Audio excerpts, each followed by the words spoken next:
Hello everyone, this is Bibi Uttarwar. Today I am going to tell you about the nutritional value and different chemical components present in the fruit and vegetable. Okay, so one by one we will learn. Before that, we have gone through the introduction to the post harvest management, and after that, what are the morphological parts of the fruits and their various classification. Okay, after that, we'll go for nutritional value, that is the next topic of the syllabus. The content of the slides, that is structure of plant cell, then the water, carbohydrate, protein, lipids, organic acid, vitamins, minerals, and at last there is a volatiles. So the first we will learn about the cellular components of the plant cell. Already from our primary and secondary school we have learned about the cell structure. Okay, that is a eukaryotic and prokaryotic. So typical plant cell, it having some following parts, like there is a big portion is covered with the vacuole, then there is a main portion or main part, that is a nucleus and nucleolus, then there is a plasma lemma, plasmodesmata, then the lamellas, cell wall. Okay, after that the inner part, that is a mitochondria, ribosomes, endoplastic reticulum, then chloroplast, amyloplast, all these are available in the plant cell. So the component of the plant, or chemical component or nutritional component of the any cell, that is the first, that is a water. So the most of the fruits and vegetable contains 70 to 80% moisture, while some vegetable like leafy veg, then melons contains almost 92 to 95% of moisture. The tubers crop like cassava, yam, corns contain less moisture and are more starchy. Basically, there is a classification of the fruits on the basis of the water content, that is nothing but the perishable, non-perishable, semi-perishable, that is on the basis of their perishability or the shelf life of that respective food material. So basically fruits comes under the highly perishable food. Then the moisture plays an important role in fruits and vegetables because many of the nutrients exist in soluble state in them. Higher the moisture content makes the fruit, vegetable and flowers perishable, as it is easily vulnerable to attack by the organism because of higher moisture content. So the further moisture is lost during the biological activity of these commodities, which deteriorates its quality in terms of the freshness.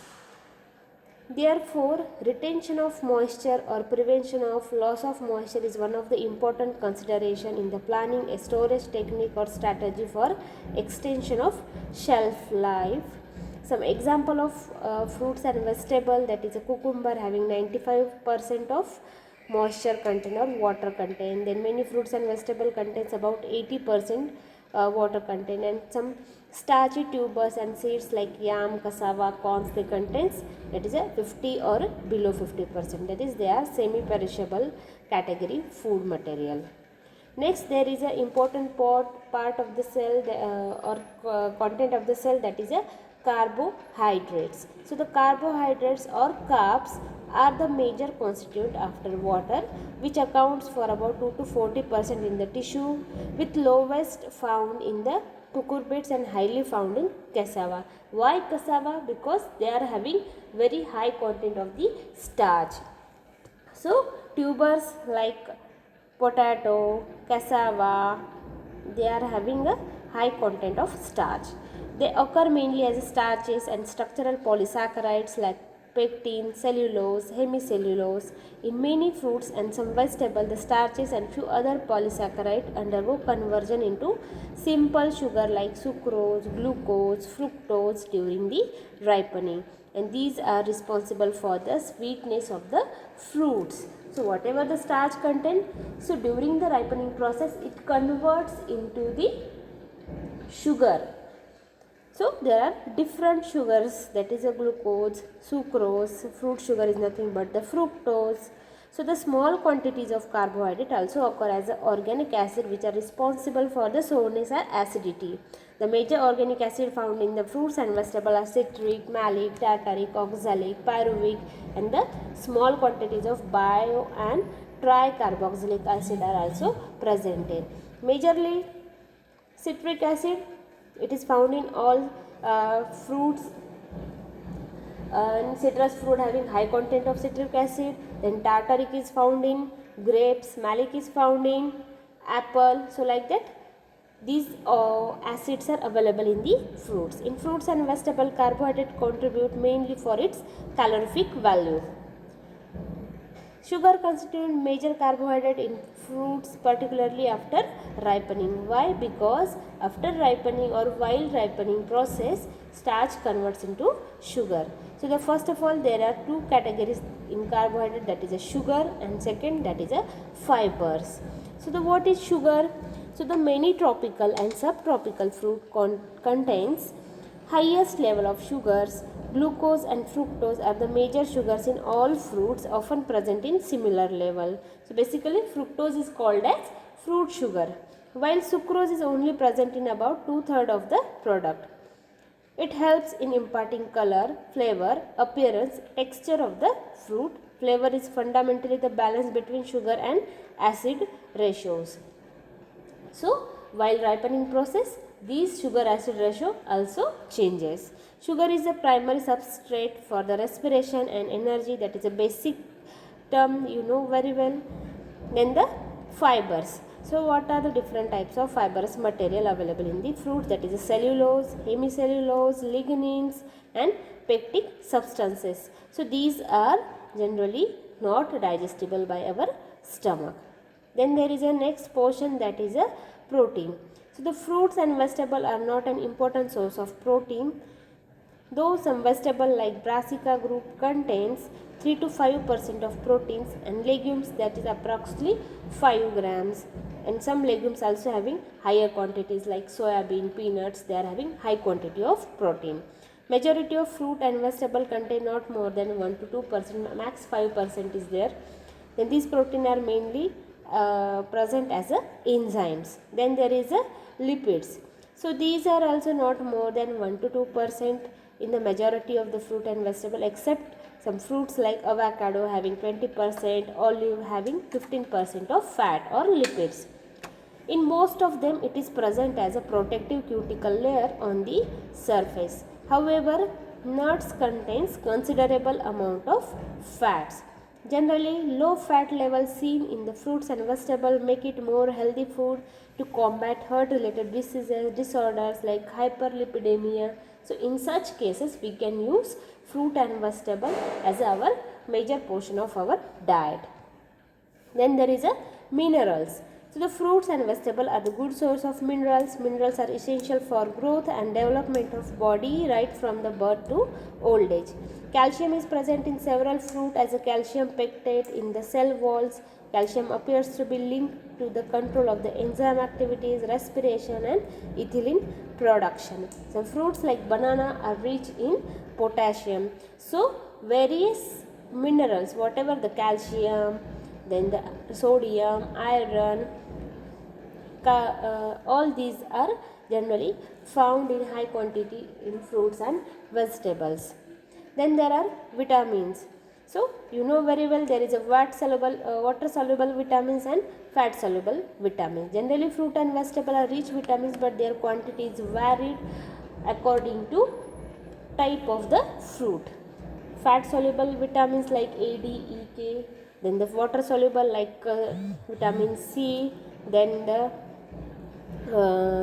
B complex vitamins, they are found in majorly fruit and vegetable. These are needed for the growth and normal function of the body.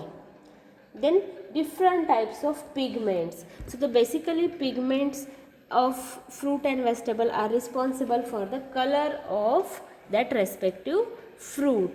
So here example is mentioned, that is anthocyanin, carotenoids, lycopene. So the red color of tomato, it's because of the lycopene, which is a red colored.